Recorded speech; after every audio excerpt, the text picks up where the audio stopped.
And I just would like to speak maybe in the form of an exciting news of what we have decided among ourselves as an organization, as a Sangha, to trademark that term Samavesha. This still relatively rarely used Sanskrit term, which still remains to be not that widely spoken, perfectly fitting the very, very phenomenology of what this work is getting to known for. So this decision came to us very clearly during our time at the immersion we held at the Heavenly Mountains in the United States back in October.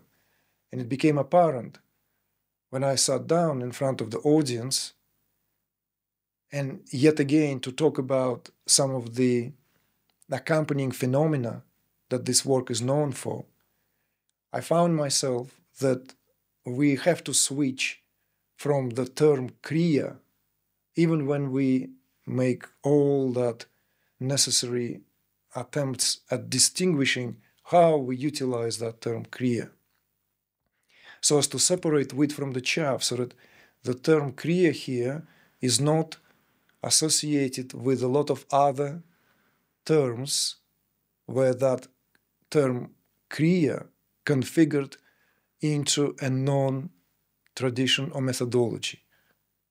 And I've done that for many, many years. Some of you know exactly what I'm talking about, how beginning of live program, I have to face the audience and I have to face the participants, particularly if we have newcomers, and first and foremost speak to the accompanying phenomena from the perspective of what it is not, and speaking to the involuntarily spontaneous,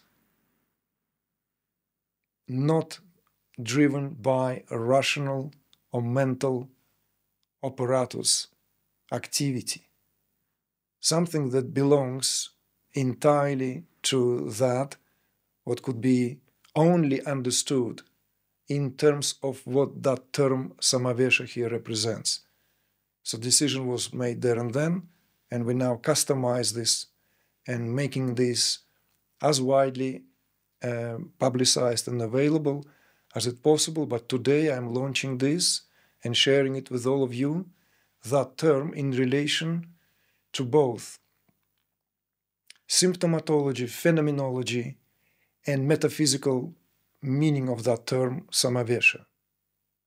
Few words just in brief. Samavesha is a very complex term. The comprehensive dictionary of Sanskrit terms would give us at least 17 entries of what it could represent, depending on tradition and the context it is used.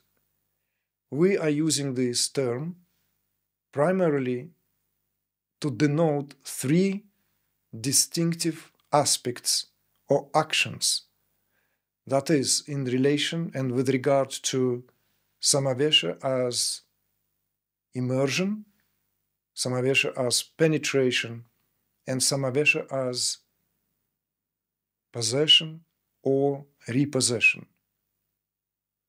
Many of you have heard us speaking about Samavesha as immersion over the years, and that's how we refer to our live programs.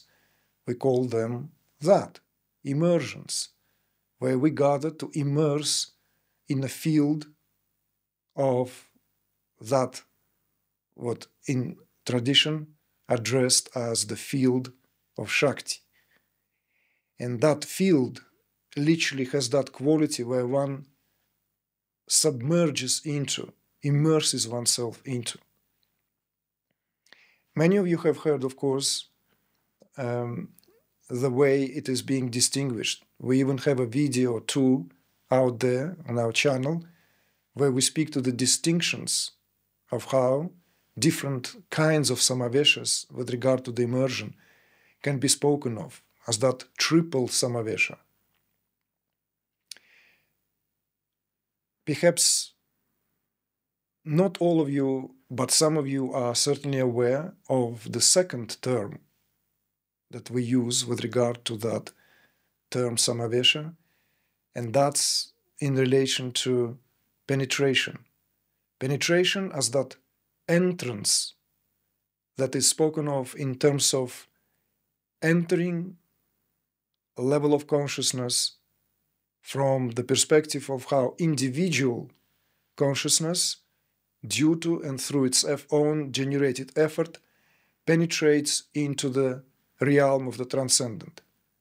And as an opposite to that movement, there is a higher dimension of Samavesha as penetration from above down. And that can only happen when one already rises to whatever degree, as it were, above the surface of this, let's say, level of the general waves, the general frequencies. And that is in relation to Samavesha as penetration of higher consciousness into the transcendental field of the individualized still consciousness. Something we have given attention at our live programs since beginning of this year. And we will continue doing so. And finally, the third term, which is the most perhaps uneasy, the most fascinating at the very same time, the most peculiar, the most fascinating, is Samavesha as possession or repossession. And here, of course, we do our best at being able to separate wheat from the chaff in terms of what it represents truly, so that we don't end up with the hastily made conclusions, so that we don't end up with some preconceived ideas or superstition-driven views on what possession can represent, because indeed we are here encountering cultural boundaries when it comes to the term possession.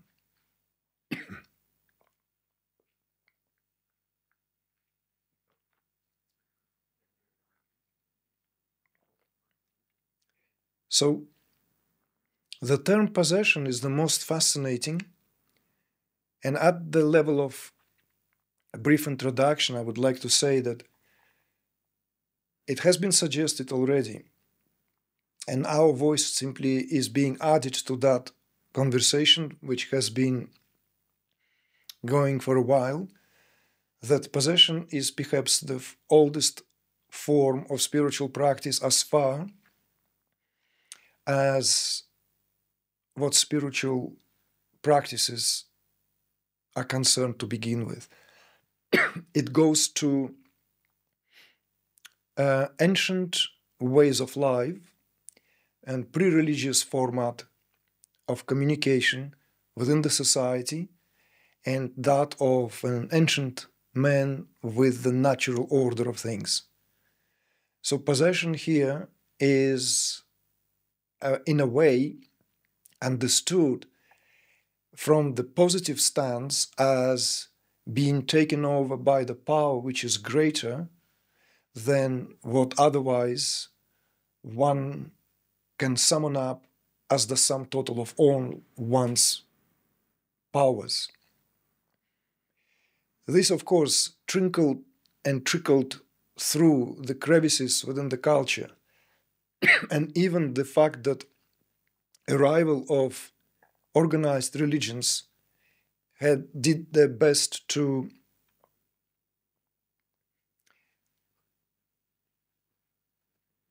pull the veil over this, what this potentially transformation really is about, by giving it this tint of undesirable in view of possession carrying the negative connotations with regard of one's psyche being taken over by some entities.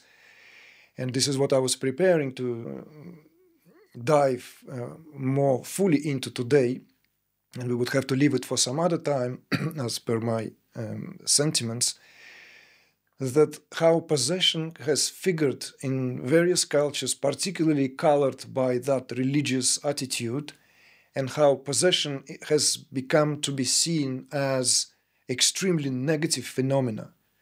Negative to the degree that possession is in fact has become a form that justified a lot of policies within organized religions, particularly that of Christianity, but not only. To our surprise, we can find out that it is not just within the Christendom that the witch hunting and all these activities have been widely popularized, precisely at the time when such practices were called, as it were, by the religious institutions as being performed within the lieu of this or that region, within the lieu, and of course under the umbrella by then of the Vatican, of the Catholicism, and had to be dealt with in most uncompromising manner, down to exterminating anyone who would display and exhibit any such signs that one's psyche is taken over by another power. Now, what also true at the very same time, that these practices associated with possession or repossession have existed and survived to our day and age, as for example in Far East, in Asia and India in particular, deep inside the tribal waves of life, away from the capitals as it were, away from the maybe dominion of a more organized ways of how things performed, but it is certainly belongs to that folk way of dealing with psychic disturbances. So it's like using thorn to remove the thorn.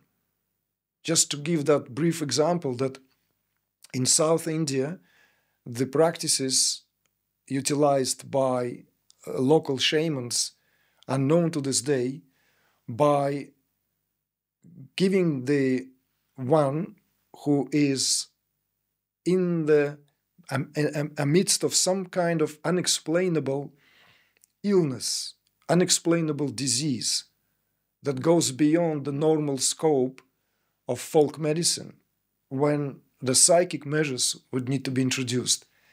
One would then be subjected to exposure to that form of possession where the greater power takes over the individual consciousness, so as to exercise that what has taken over as a lesser form. So in other words, if one's suffering from some kind of unexplainable form, some kind of invasion by a so-called entity, one is given to an archetypal form of this or that Shakti, of this or that goddess, so as to drive that malignant force away. So in other words, this is not a rocket science when it comes to the practices prevalent to this day, as has been noted. And what is interesting is, and where it gets very fascinating, how this is linked and connected to the work that we do in our programs. And I have to immediately make these adjustments. It's not that we are kind of like doing some kind of activities, let alone rituals, calling on the spirits so as to begin the process of possession.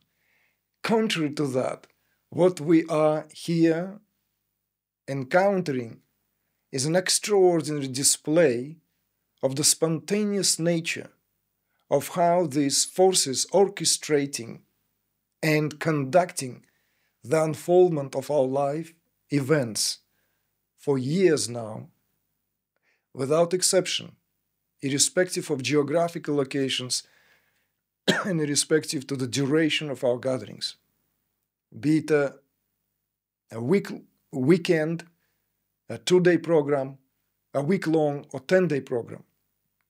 And that's what gave us this confidence to take this term and appropriate that, customize that, so that when we speak about the accompanying phenomena, we now have a specific, precise term to explain this.